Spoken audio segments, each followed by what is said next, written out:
Bueno, ¿qué tal? ¿Cómo están? Buenas noches a todos nuevamente por aquí. Vamos a continuar con el curso nuevamente.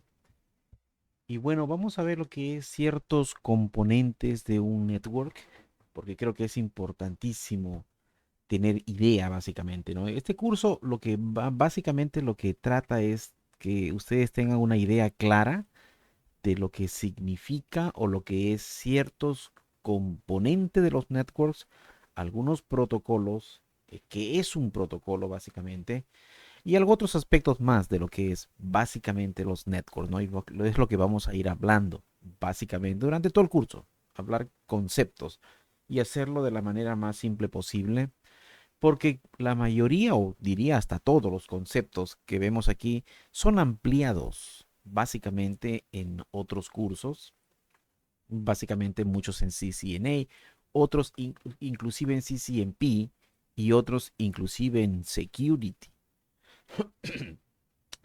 Así que pretendemos nada más dar una idea fundamental de lo que significa, ¿no? Cada elemento, ¿no? Vamos al tópico que dice what is a network, ¿no? Un network. Básicamente aquí vamos a hablar de otros componentes, lo vamos a hacer de forma muy sencilla, porque para la mayoría de los conceptos que vamos a ver aquí se necesita por lo menos un curso de 6 meses para dominar básicamente lo que significa, ¿no? Cada concepto, ¿no? Bueno, miren, algo bien importante que hay que entender aquí es lo que significa un host. Déjenme ver si podemos poner esto. Aquí está. Lo que básicamente significa lo que es un host, ¿no? Ustedes van a ver un host como básicamente todo esto, ¿no? Todo esto es un host. Una computadora con la que ustedes trabajan normalmente, ¿no? Ese host, ustedes como entenderán, consta de una parte que es hardware, ¿no? Consta también de algo bien importante que es una aplicación, ¿no? Una aplicación. Si se dan cuenta, pónganse en el contexto de que ustedes se sientan en una computadora o en un host, que es lo mismo, y ustedes, ¿qué es lo que hacen? Trabajan una aplicación. Es lo que hacen normalmente, ¿no? Trabajan en alguna aplicación, cualquier tipo de aplicación, pero trabajan básicamente en una aplicación. Bueno, pero también tienen un hardware, ¿ok? Ahora, vamos a entender perfectamente esto, ¿no? Ustedes en un host van a tener lo que es el software, que es la parte que le llamamos el user space, la parte del usuario. Y cualquier usuario puede ser hasta un experto en la parte de software, ¿no? Usando el software, ¿ok? Usando el software, ¿eh? Y en la parte que le llamamos user space, le llamamos user space, ¿no? Hay otra parte muy importante que es el sistema operativo, ¿ok? Y una parte importante del sistema operativo es lo que le llaman el corazón del sistema operativo, es precisamente lo que se llama el kernel, ¿ok? El kernel. Pero básicamente aquí está el sistema operativo. Llámese, por ejemplo, nosotros utilizamos mucho lo que es Windows, ¿no? Puede ser también otro como Linux, puede ser, por ejemplo, Mac, etcétera, ¿no? Pero vamos a concentrarnos en básicamente Windows. Ok, tenemos el sistema operativo que es muy importante. El sistema operativo interactúa entre nuestro software que usamos nosotros y el hardware. Y al final de cuentas, quien ejecuta, ¿no? Es el hardware, ¿no? El hardware se encarga. O sea, la unidad de procesamiento central, la memoria, el disco duro, todos los dispositivos que se contactan aquí con el kernel, o sea, con el sistema operativo, son los que se encargan. Entonces, a fin de cuentas, lo que tenemos es software, o sea, una aplicación, sistema operativo y hardware. Teniendo en cuenta que la parte más importante, ¿no? Del sistema operativo es precisamente lo que se llama kernel. O sea, si queremos ver el kernel, lo tenemos que ver como parte del sistema operativo. Y en global, el sistema operativo es el que nos permite la intercomunicación. La intercomunicación entre la aplicación, o sea, el software que usamos, ¿no? La parte del user space y luego el hardware.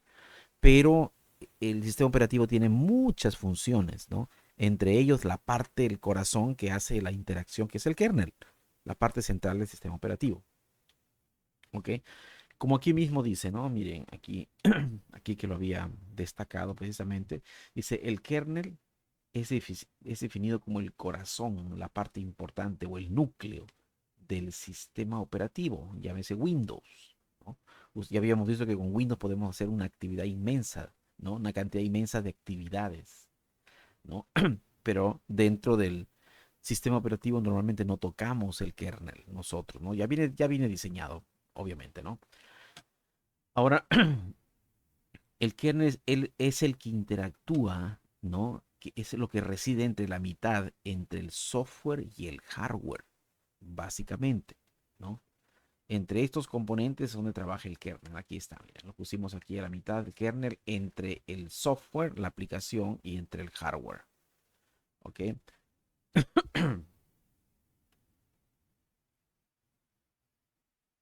Ahora también algo importante entender es lo siguiente, ¿no?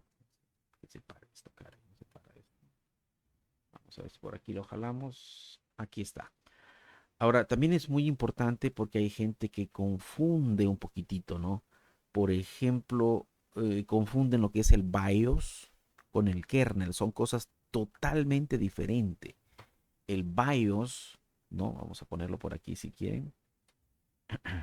El BIOS, ¿no? Es un pequeño segmento de código de software que se encuentra impregnado o adjunto al motherboard, ¿no? Ahí se encuentra el BIOS, ¿no? Entonces sirve mucho, obviamente, para que funcione el hardware, que es el motherboard, pero el sistema operativo ya es un programa, ¿no? Que viene aparte, que se ejecuta al momento de iniciar la computadora. Se carga el sistema operativo y ahí se está cargando el kernel también, ¿no? Que es parte del sistema operativo. Y lo importante de entender también es que el kernel, como dijimos aquí, es el corazón del sistema operativo, es el responsable de muchas actividades respecto cuando uno está trabajando una aplicación y quiere ver resultados, ¿no? El kernel es quizás la parte más importante, ¿no? Entonces, como es la parte más importante, normalmente se ejecuta en una memoria reservada, ¿no? Por aquí tenemos memoria, ¿no? Entonces, normalmente hay una memoria reservada para el kernel, ¿no? Y también hay una memoria que es donde se ejecutan las aplicaciones, que es la memoria del user space, ¿no? También es otro tipo de memoria, ¿ok? Entonces, esa es la idea fundamental, no confundirlo con el BIOS, ¿ok? Porque mucha gente me preguntó en una ocasión si el kernel es el BIOS. No, para nada, ¿no? El kernel viene con el sistema operativo y el BIOS viene con el motherboard, ¿ok? El de kernel ustedes pueden cambiar, cambian sistema operativo, están cambiando de kernel, pero el motherboard ya viene con su BIOS instalado, de fábrica, ¿no? De fabricante. Entonces, bueno, esa es la idea fundamental que ustedes deben de tener respecto a lo que significa el kernel. Recuerden que ustedes lo pueden profundizar ya cuando vean un poquito más de detalle lo que son máquinas virtuales y todo eso, pero ya si quieren ustedes profundizarse con eso, ¿no? Pero esa es básicamente la idea de lo que es el kernel. La idea es saber qué es el kernel, ¿no? Básicamente. Y lo estamos explicando con palabras muy sencillas, ¿no? Bueno, otro aspecto importante, ¿no? Es lo que son las máquinas virtuales, ¿ok? El Virtual Machine también es un término y una tecnología que nació ya hace muchos años, que la verdad que fue una cosa exquisita en aquellos tiempos cuando salió porque permitió a los data centers un ahorro y una efectividad muy diferente que cuando no se tenía las máquinas virtuales o la posibilidad de crear máquinas virtuales, ¿no? También lo vamos a ver a grandes rasgos porque recuerden que para entender todo el mundo de Virtual Machine, yo también recomiendo un curso por lo menos para dominar todo esto, llevársela suave de 6 meses por lo menos para dominar Virtual Machine, ¿no? De hecho, máquinas virtuales es un aspecto importante de la administración de redes de computadoras. como un tema aparte que hay que conocerlo. Nosotros lo podemos conocer a grandes rasgos, ¿no? No profundizado, no es necesario, pero de todas maneras hay que entender lo que significan las máquinas virtuales y qué tan importante son las máquinas virtuales dentro del mundo de las computadoras, ¿no? Ahora también algo interesante que ver aquí es lo siguiente, miren. Ustedes, vamos, mira, acá tenemos la arquitectura tradicional y aquí tenemos una arquitectura virtual. Miren, vamos a ver la diferencia a grandes rasgos, en forma sencilla, ¿no? Si ustedes tienen un host, aquí tienen un host, ¿no? Un server también puede ser un host, ¿no? Con la diferencia que es más poderoso, tiene unas características, ¿no? Que no tienen las workstations y que además son también más costosas, ¿no? Y porque la situación con los servidores es que proveen servicios, por lo tanto necesita ser más poderosos, ¿no? Ahora, esta es una máquina, ¿no? En una máquina normalmente un host, una computadora normalmente, lo que ustedes van a ver es un hardware, van a tener en ese hardware, o sea, nunca va a faltar en ese hardware, no, acá está el hardware. Ese hardware para que pueda funcionar como debe de ser, le falta pues, la materia gris, que es el sistema operativo, ¿no? Ya cuando tienes el hardware y el sistema operativo, la computadora está lista para trabajar. O sea, ya tiene, digamos, cerebro, ¿no?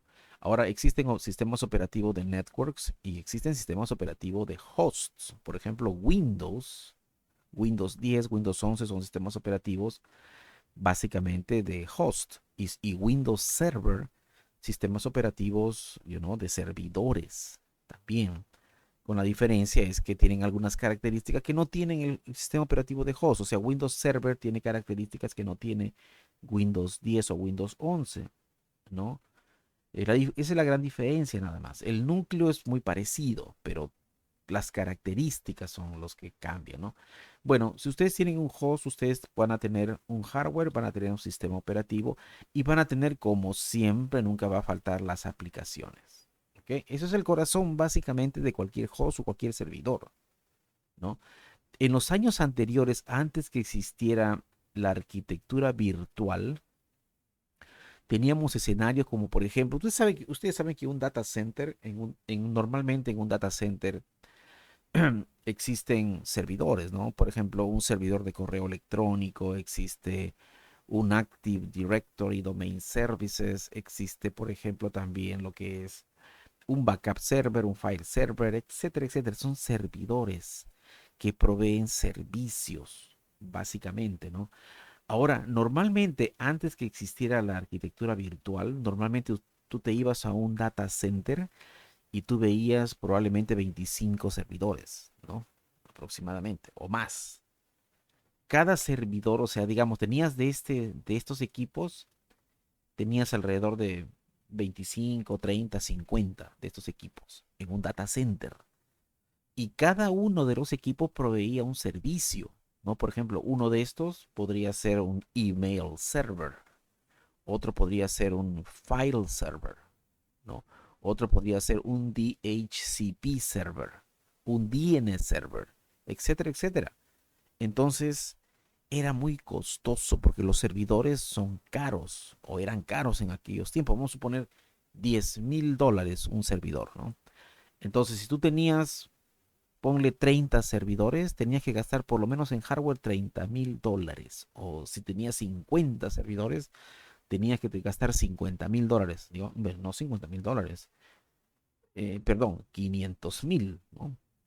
Vamos a poner el caso de 30 servidores, 10,000 cada uno, son $300,000 que tenías que gastar en total en puro hardware, ¿no? En puro hardware.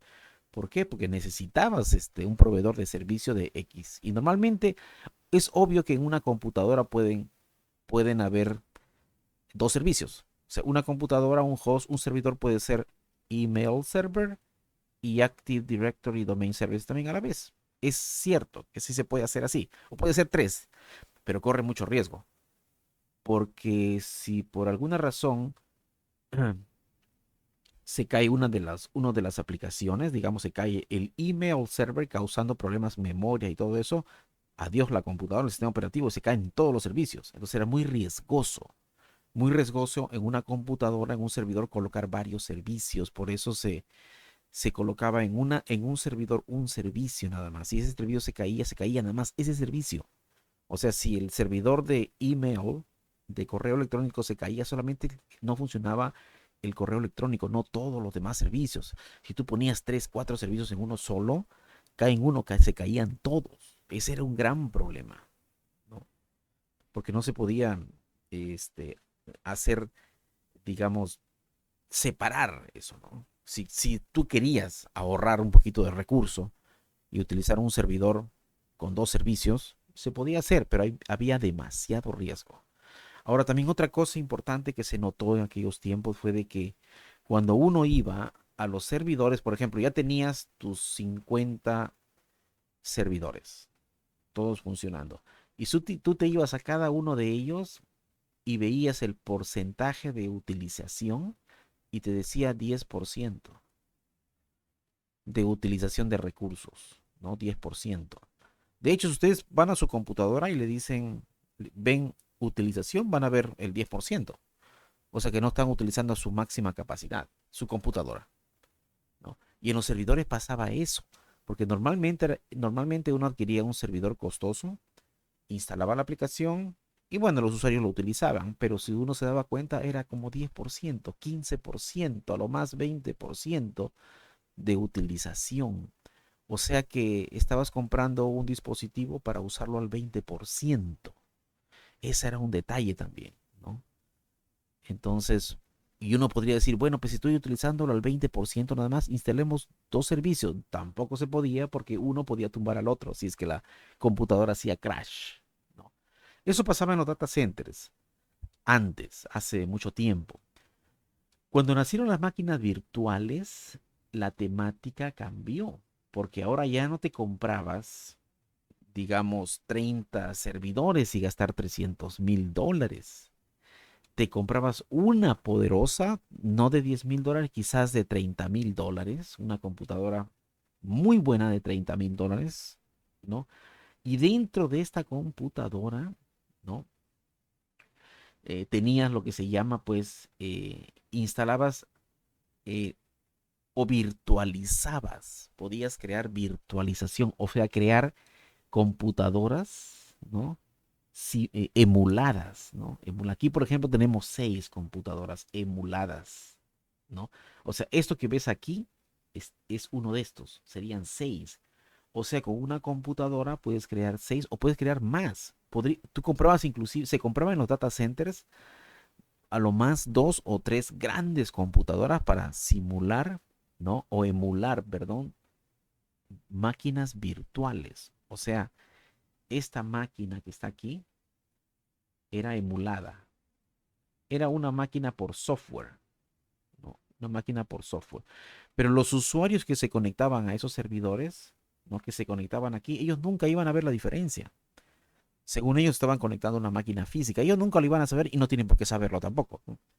Entonces, cuando nació la virtualización, habría la posibilidad de comprar solamente unos cuantos hardwares poderosos y ahí empezar a crear las máquinas virtuales, ¿no?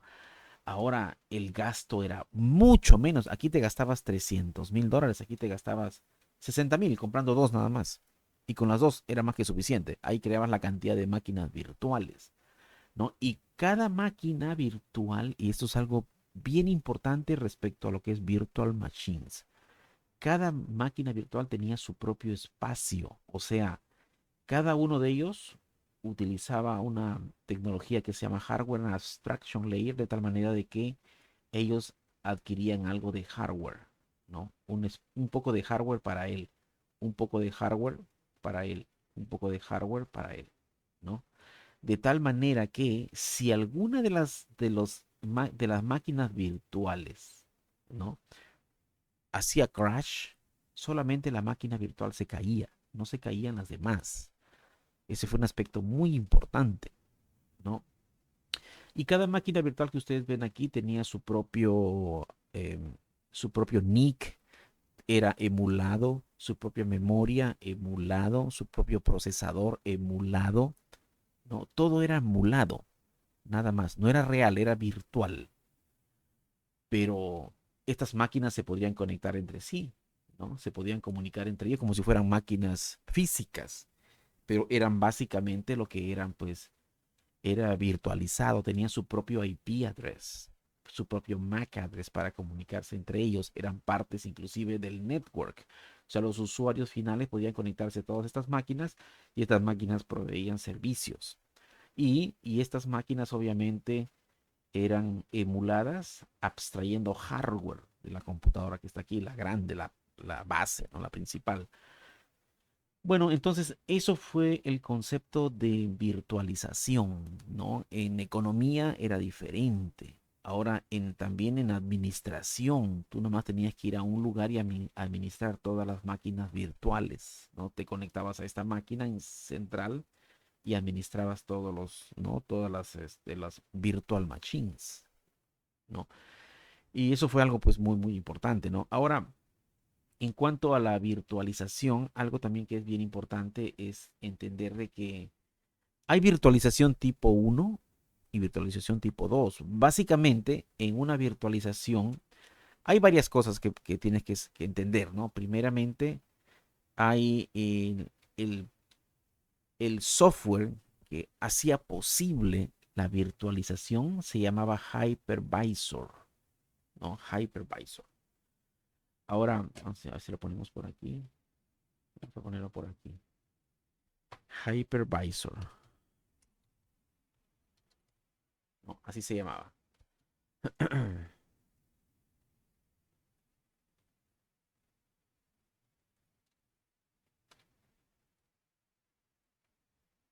¿Ok? El hypervisor normalmente era el encargado de administrar y crear las máquinas virtuales. Era un software especial, ¿no? El hypervisor. Ahora existe hypervisor el tipo uno y el tipo 2, ¿no?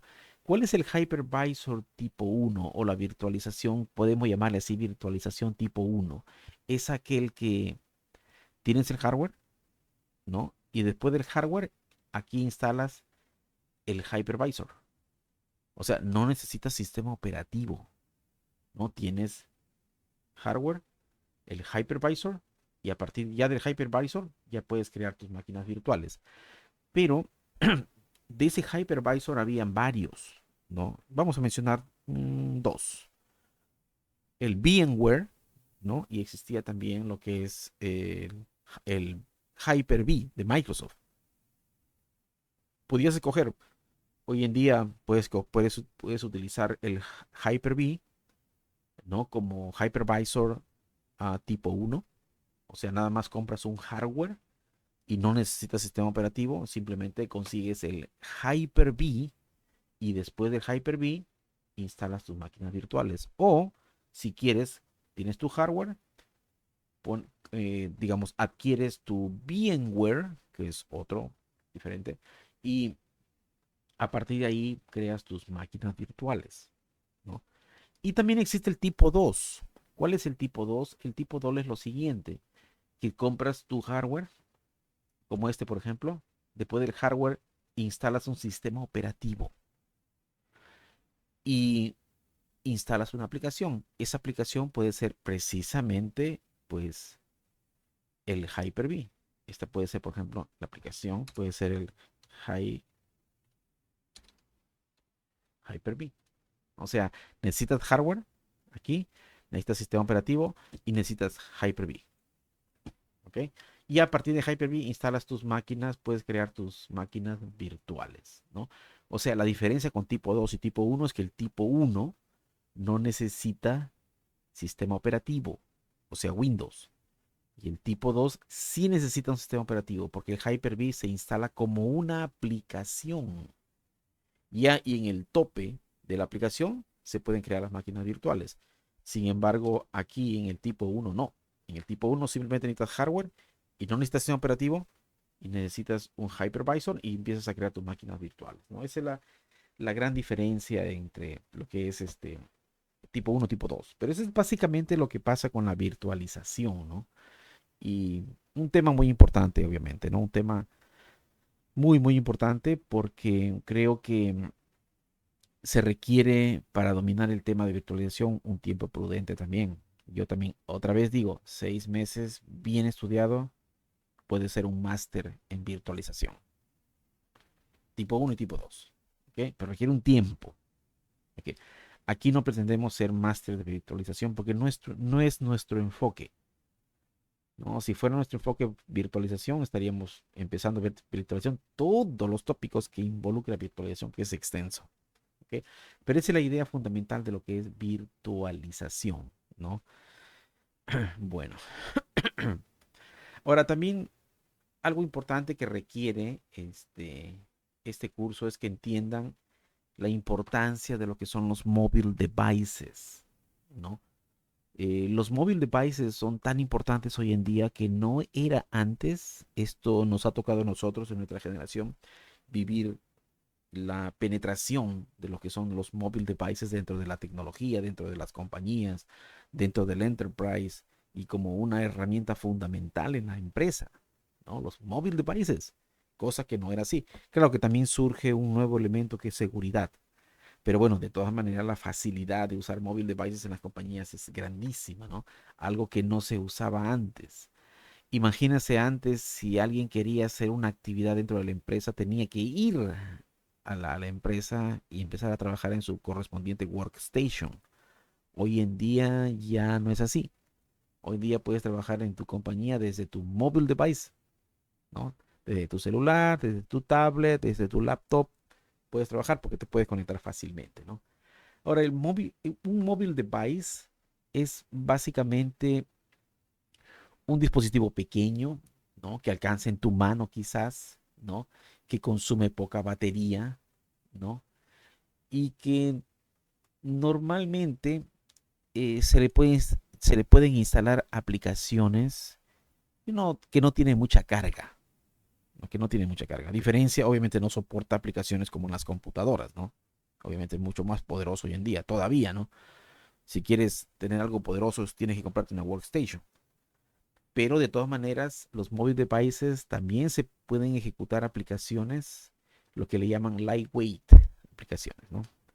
Lightweight applications son precisamente las aplicaciones que no consumen muchos recursos, pequeñas aplicaciones, que se pueden utilizar básicamente, ¿no? En un mobile device. Eso es lo que es considerado mobile device. Un dispositivo pequeño, normalmente a la mano, que consume poca batería, ¿no? Poca potencia en cuanto a batería y que corre aplicaciones no tan poderosas, ¿no? AutoCAD no vas a correr en un mobile device, obviamente, ¿no? Que requiere mucha memoria. Bueno, y eso fue lo importante en cuanto a lo que es mobile devices. Hoy en día es bien importante los mobile devices, ¿no? Porque globalmente se están utilizando muchísimo, ¿no? Muchísimo, la verdad, ¿no? Ahora también una de las cosas interesantes en cuanto a lo que son los mobile devices es que normalmente ellos no se conectan con un cable, o sea, no son wire, ¿no? No son como los workstations están completamente física, estáticamente conectados con un cable al cual manejan alta velocidad. Un mobile device no maneja alta velocidad y normalmente se conecta a través eh, de Wi-Fi, ¿no? Un wireless, ¿no? O un cellular network, o sea, digamos, el internet que ustedes tienen en su celular, ¿no? Depende con su carrier, por ejemplo, AT&T, por ejemplo, móvil, etcétera, etcétera, ¿no? Entonces, eso es lo que, otra de las características de los mobile devices, ¿no? No necesitas una conexión física, puedes moverte con el dispositivo, que es móvil, obviamente, ¿no? Y además de que pues se conecta a través del Wi-Fi, ¿no? De la compañía o a través de tu internet, de tu carrier, ¿no? Bueno, es otra de las características también. Y bueno, de los más populares hoy en día, que también es un tema aparte, que también ha surgido otra rama de la tecnología, que es que los sistemas operativos de los mobile devices, ¿no? Hay varios, pero los más comunes son dos sistemas operativos, el iOS de Apple y el Android, ¿no? También otro sistema operativo. Obviamente uno de ellos, como el iOS, por ejemplo, es propietario, o sea, es un sistema operativo cerrado prácticamente, ¿no? Seguro y cerrado, ¿no? Sin embargo, el sistema operativo de Android, ¿no? Es un sistema operativo, es un open source, es abierto. Y además está basado en Linux, ¿no? En el kernel de Linux, esa partecita del sistema operativo de Linux, que es la parte del kernel, de ahí es basado básicamente lo que es el sistema operativo, de ahí se hizo es parte del sistema operativo de Android, ¿no? Sabemos que Samsung es el mayor fabricante probablemente de dispositivos con el sistema operativo de Android. Entonces ahí está básicamente como es, como decir, una especie de competencia en lo que es el iOS. Algunos prefieren, ¿no? La estandarización del Apple iOS y otros prefieren Android porque se pueden hacer muchas cosas quizás más flexibles, ¿no? Pero cuestión de costumbre, ¿no? Pero ahí está la competencia entre Android y el iOS de Apple, ¿no? Bueno, eso es con respecto a los mobile devices. Ahora, también otra tecnología que eso también, como les digo, este es un mundo, ¿ah? De los mobile devices, este es un mundo también. Otro mundo diferente, ¿no? Sistema operativo diferente, más pequeños, pero no es Windows ni es el sistema operativo Linux, ¿no? Que es abierto, pero son dos diferentes sistemas operativos. Pero la idea de nosotros es más o menos entender. Nosotros no vamos a profundizar en los sistemas operativos, solamente vamos a tener que saber más adelante aplicar seguridad. Son dispositivos que se conectan a la empresa porque van a ser parte de la empresa, ¿no? Bueno, otra cosa que también surgió en los últimos años, ya también varios años, es lo que se llama things. Things, ¿no? Quiere decir cosas.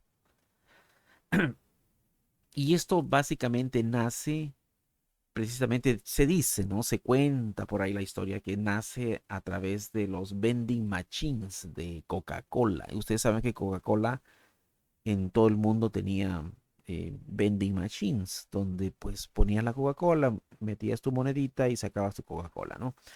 Y la necesidad surgió de monitorear los vending machines, de monitorear cuántos se han vendido, cuántos falta, cuándo rellenar, cuando ya se agotaron todos, ¿no? Las Coca-Colas. Entonces, cuando surge esa necesidad, es cuando empieza a llamarse Internet of Things, ¿no? Porque es muy tedioso con la tanta cantidad de vending machines que empezó a instalar Coca-Cola, estar yendo a revisar a ver si falta. A lo mejor, pues no faltaba, pues, pero de todas maneras tenías que ir físicamente a mirar cuántos faltan y pues obviamente revisar cuántos faltan no era fácil también. Habría que abrir y etcétera, etcétera, ¿no? Abrir los vending machines. Y también monitorear si todo estaba funcionando bien, si la temperatura estaba bien, ¿no? Si los equipos para vender, para facturar estaban bien, ¿no? Así como también no solamente los vending machines de Coca-Cola, también de otros dispositivos más, pero empezó por Coca-Cola, ¿no? Entonces, la necesidad de monitorear, ¿no? Es lo que empiezan a crear como un mundo llamado Internet of Things, ¿no? Más conocido como IoT, ¿no? Entonces, hoy en día, Thing es cualquier dispositivo diseñado para monitorear o controlar cualquier sistema del mundo real, ¿no? Entonces, obviamente que una de las actividades importantes de esos dispositivos llamado Things tiene que estar conectado al Internet, ¿no? Para que uno lo pueda monitorear, definitivamente, ¿no? Entonces, eh, ya hoy en día es extremadamente popular el Internet of Things, ¿no? Es un otro mundo más, ¿no? Otro ambiente de la tecnología que uno puede meterse profundamente y obviamente hoy día en el cloud computing, hay mucho que aprender de Internet of Things, bastante, bastante, la verdad, ¿no? Va a ser un área bien importante también, o ya está siendo al menos en los Estados Unidos, está siendo un área muy, muy importante porque el Internet of Things se está utilizando en casi cualquier aspecto de la vida real. ¿Ok? Entonces, el thing, que es básicamente cualquier dispositivo eléctrico o electrónico que pueda proveer información es lo que le llaman team, ¿no? El dispositivo que te da información, que te conectas y te da información. Y vamos a ver unos ejemplos, mira. Por ejemplo, en la cuestión de los vehículos, ¿no? En los carros, hoy en día, ¿no? Se está utilizando Internet of Things muchísimo, ¿no? Porque sabemos que el vehículo, un automóvil, está compuesto por varios componentes, una inmensa cantidad de componentes, ¿no? Que te proveen básicamente una telemetría o un monitoreo de lo que es el automóvil, ¿no? Y, por ejemplo, tú quisieras monitorear desde tu celular cómo está, por ejemplo, cómo están los brakes, los frenos, ¿no? Si están gastados o no están gastados. En vez de estar yendo a tu carro a ver por abajo, por arriba, donde quieras, es mejor verlo del celular, ¿no? Pero tú no lo vas a ver, obviamente, sino que te van a informar. ¿Quién te va a informar? Algún dispositivo, ¿no? De monitoreo de los brakes. Y ese dispositivo te va a estar constantemente monitoreando. Te puede decir, por ejemplo, gastado al 70%, al 50%, al 30%, lo que sea. Cuando te puede decir, ¿no? Está gastado al 10%. Ya. 20, 30, 40, 50. Cuando uno puede ver que ya está gastado al 80%, pues sí es tiempo de cambiar.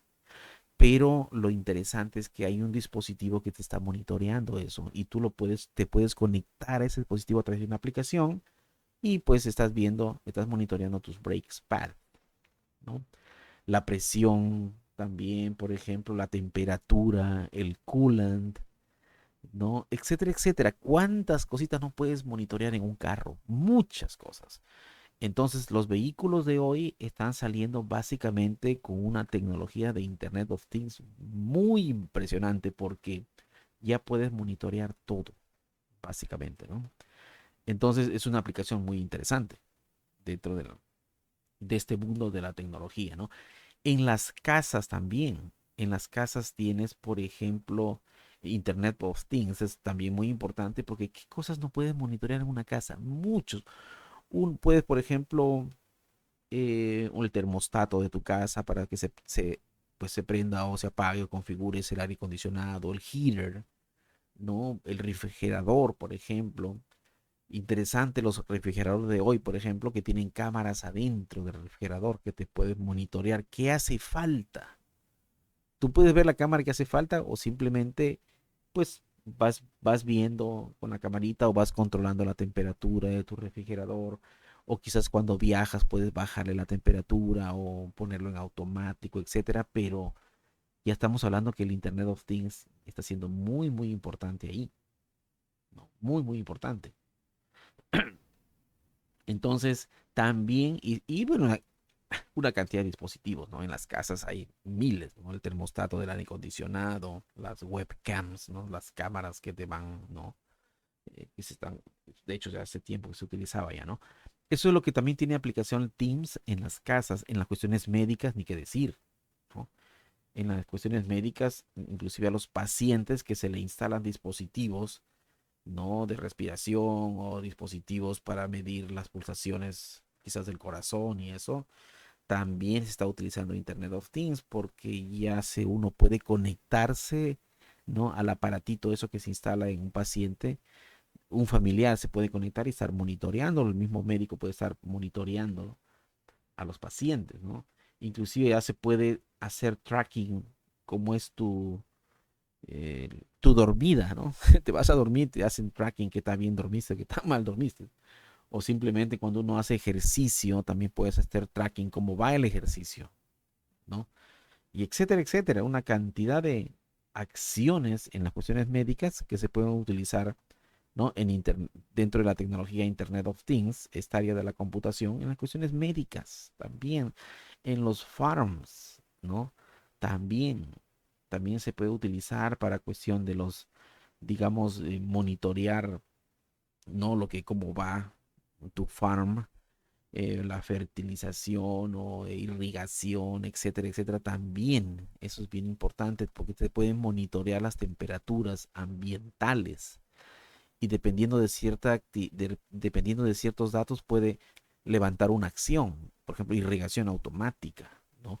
Una cancha de fútbol, por ejemplo, si está quizás muy seca, pueden haber sensores, ¿no? Que detecten que está muy seca y automáticamente arrancan esos dispositivos que te mojan la cancha, ¿no? Entonces tiene su aplicación industrial también para la manufactura, para los sensores, para, para hacer tracking, lo que es cambios, ¿no? De lo que existe en nuestros dispositivos mecánicos, ¿no? Etcétera, etcétera, ¿no? Existe la aplicación para Internet of Things es muy grande, ¿no? Esto es otra área importante también de la computación, lo que le llamamos comúnmente Internet of Things. Bueno, y también vamos rápidamente a hablar de lo que es, pues, esta partecita que es middle boxes. Middle boxes se refiere básicamente a lo que es dispositivos, ¿no? Aquellos dispositivos que procesan los paquetes, los packets, que quiere decir básicamente, nosotros conocemos, si nos ponemos a pensar bien, queremos mandar información de aquí a otro continente, por ejemplo, quien participa, decimos, bueno, mi Network Interface Card participa mi host, mi computadora, mi sistema operativo, mi Network Interface Card, pero la parte de hardware participa mi Network Interface Card, participa un switch dentro de mi compañía, participa un router para rutear la información a otro network, ¿no?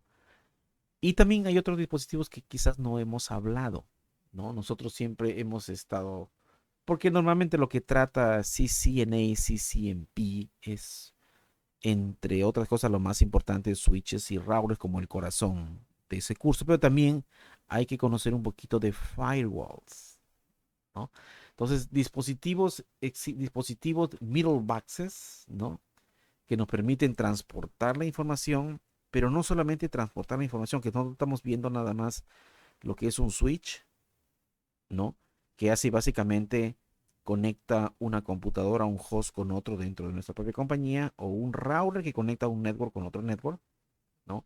Pero también hay dispositivos de seguridad, ¿no? Uno de ellos es, por ejemplo, lo que es el firewall, ¿no? Ahorita vamos a ver qué es un firewall. También hay un dispositivo que es IDS, Intrusion Detection System, ¿no? Existen proxies, existen load balancers, ¿no? Como que son parte importante de la comunicación de datos, ¿no? Para transmitir packets, básicamente. Pero, como les digo, también estos son temas que en su momento se extenderían y también requiere su tiempecito para entenderlos y dominarlos, básicamente, sentirse confortable con respecto a estos dispositivos, ¿no?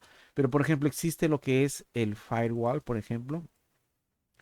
Lo que es el firewall es un dispositivo que permite filtrar paquetes, ¿no? Por ejemplo, si tú tienes un network y los usuarios del network están constantemente comunicándose hacia afuera, obviamente cuando ellos se conectan de su computadora a internet, internet les manda información, es back and forth, o sea, es de ida y vuelta, ¿no? Tú conectas y tú recibes, ¿no? Entonces lo que hace el firewall es precisamente, es como un filtro. Ustedes pueden filtrar ciertos tipos de contenidos o pueden filtrar ciertos bloques de IP addresses si quieren a través de un firewall. Esto ya es para mantener más o menos su network un poquito más seguro, ya, ¿no? Comienzas ya a hablar de un poquito de seguridad, entonces comienzan los filtros, ¿no? Obviamente los routers también tienen una parte importante de filtración, digamos, primaria que se llama Access Control List, ¿no? También puedes empezar a filtrar información en los routers, pero no hay nada como tener un firewall específico, ¿no? Que entre otras funciones tiene, digamos, aparte de lo que te hace el packet filtering, ¿no? Que te filtra paquetes basados en IP address, basados en el tipo de contenido, etcétera, etcétera, ¿no? Pero te puede filtrar paquetes. Inclusive hay compañías que te filtran ciertos tipos de información, ¿no? Pornografía, etcétera, etcétera. Lo hacen a través de packet filtering, un firewall, ¿no? También algunos tienen una función que es, pues ya hemos hablado del network, NAT, Network Address Translation, a su momento Y yo no he hablado mucho al respecto de NAT y PAT porque va a llegar un momento que vamos a tener que ver NAT completamente y configurar algo en NAT y configurar algo en PAT, ¿no? Lo mismo también en Packet Filtering. Esta es una acción que requiere su tiempo de concentración para entenderlo. Lo mismo pasa con Packet Filtering, ¿no? Porque Packet Filtering existen dos modos. Uno que se llama Stateful Packet Filtering y uno Stateless Packet Filtering. Son dos tipos de Packet Filtering, ¿no? Uno de ellos es estático como el Stateless Packet Filtering, que es estático, que te dicen este filtro se bloquea. Pero el Stateful Packet Filtering es un poquito más dinámico, es obviamente más caro, es más lento, pero es más efectivo, ¿no? Mucho más efectivo que el Stateless, ¿no? Packet Filtering. De hecho, no lo hemos puesto aquí, pero lo vamos a poner, ¿no? Vamos a ponerlo por aquí.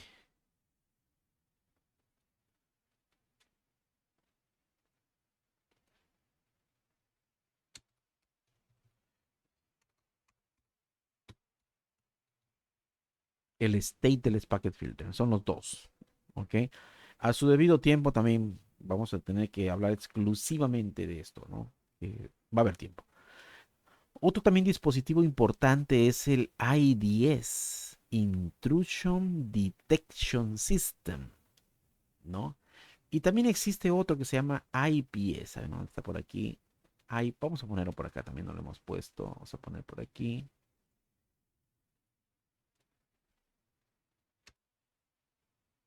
No, aquí no está. Este.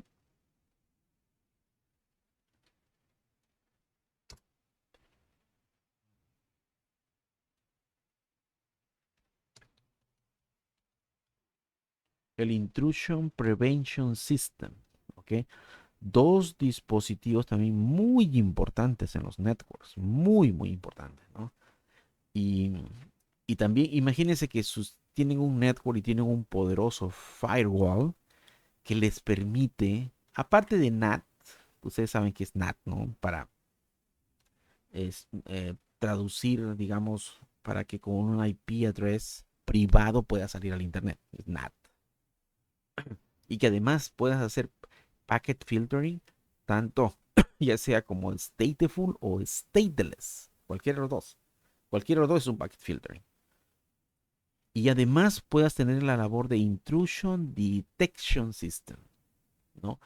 Me parece que intrusion prevention systems no lo tienen, disculpen, no los tiene el firewall, porque el intrusion detection system es básicamente antes, ¿no? Así que bueno. Y también puedes filtrar bajo lo que es domain name filtering, o sea, bajo domain names. ¿Okay? O de conectarse a ciertos domain names o que ciertos domain names se conectan a tu network puede estar bloqueado o sea filtrado, ¿no? Entonces Firewall es poderoso, es las acciones que puede hacer, ¿no? ¿No? Y miren, y vamos a ver, por ejemplo, finalmente, qué cosa es el Intrusion Detection System. Mire, aquí más que todo he preparado una pequeña gráfica que cómo funciona esto, ¿no? Miren, los dos dispositivos, si trabajan juntos, es excelente, miren. Mire, por ejemplo, este es un ejemplo de cómo sería, digamos, aquí está nuestro network, ¿no? Este es nuestro network, aquí, ¿no? Si utilizamos, ¿no? Un intrusion prevention systems, todo lo que entra del internet, ustedes saben que esto es parte de nuestro network también. Esto es nuestro network, pero nuestro sistema es todo esto. Esto es todo lo nuestro. O sea, esto es nuestro network, todo esto que ven aquí, pero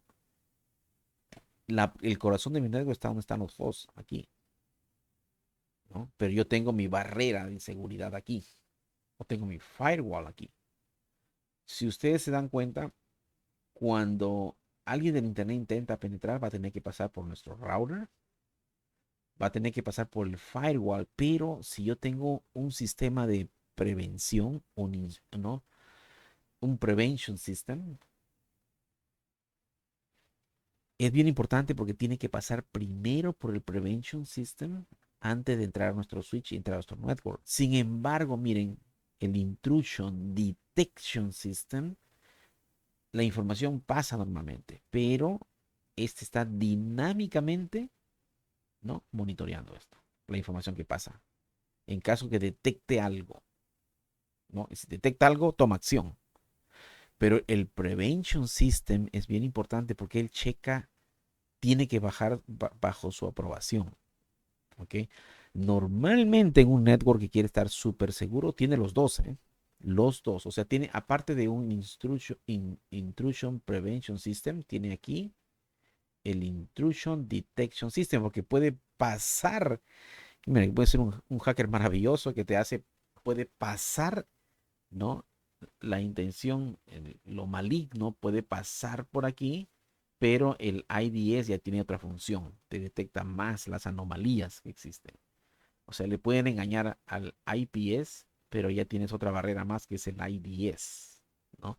Eso es lo importante del Intrusion Detection System, que te detecta malwares, ¿no? Todos los malwares, los malwares son bien, bien importantes, son código básicamente, ¿no? Viruses y todo eso, te lo puede detectar el IDS. ¿Ok? Ustedes se dan cuenta en este momento qué tan importante debe ser el IDS en una compañía, súper importante. No puede fallar un IDS, ¿no? Una, un extra layer de seguridad sería pues el IPS, Intrusion Prevention System. ¿Ok? Entonces, eso también, estos dos dispositivos son appliances, es un hardware que básicamente se compra, son un poquito caros, más caro el IDS creo, y pero muy importante para una compañía, ¿no? Para mantenerla muy segura. De hecho, también son dispositivos que se tienen que, no, profundizar uno más adelante, ¿no? Recuerden que aquí no podemos profundizar nada, estamos hablando, entendiendo de qué se trata cada uno de ellos, de los dispositivos, y posteriormente vamos a ir ya, quizás al término de este curso, el siguiente, yo no sé si habrá un nuevo CCNA, lo vamos a tratar de ser un poquito más profundo para entender lo que es ¿no? El nuevo CCNA. Si que existe, me parece que no, pero el CCNP lo vamos a continuar básicamente, ¿no? Bueno, eso es básicamente esta segunda partecita de lo que es este curso interesante, ¿no? De Network también, previo al CCNA. Espero pues que hayan entendido un poquitito más, que se le amplíen sus conocimientos y ya saben que cualquier cosa pueden consultar aquí en la cajita de comentarios. Bueno, pues gracias a todos. Qué bueno que este video no duró más de una hora. Bueno, pues gracias y pásenla bien a todos. Hasta luego.